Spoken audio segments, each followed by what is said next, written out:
In AD 391, by the order of Emperor Theodosius I, Christianity became the official state religion of Rome. Worship at pagan temples was outlawed, and all other religious practices ceased. You're trying to Christianize an empire. You're trying to Christianize a pagan culture. The old basilicas were basically pagan temples. Put a cross over it.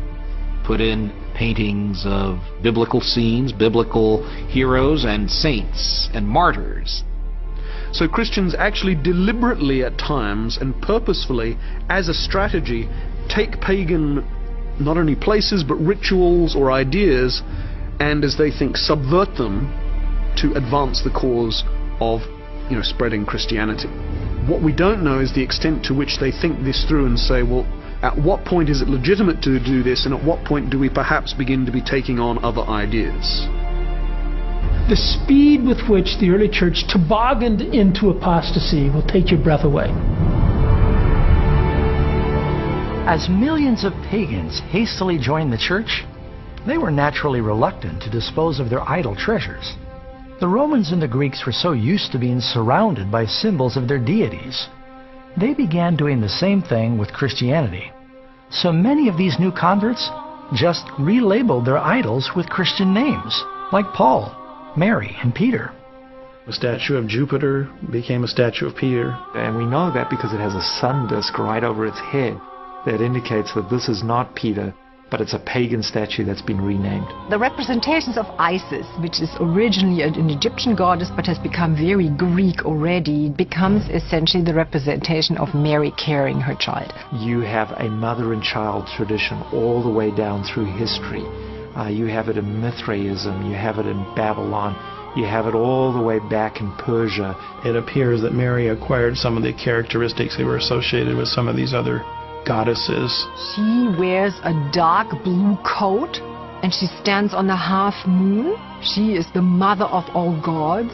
Isis carrying her son Horus. That is the image that gets a new name, and now the name is Mary carrying the child Jesus. Or a depiction of the god Hermes is shown as Christ the Good Shepherd. Soon the statues of the saints and even Jesus began adorning the churches. Even though God clearly forbids this practice in the Ten Commandments, people continue to revere and to pray to these relabeled idols. Thou shalt not make unto thee any graven image, or any likeness of anything that is in heaven above, or that is in the earth beneath, or that is in the water under the earth. Thou shalt not bow down thyself to them, nor serve them.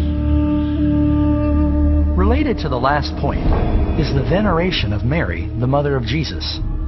While it is true, Mary was a faithful woman and greatly honored to be his mother, the scriptures teach nowhere that she's to be deified or worshipped. Mary had always been important in ancient Christian history, but over the Middle Ages she becomes elevated almost to looking at it detachedly, almost to the rank of a semi-deity.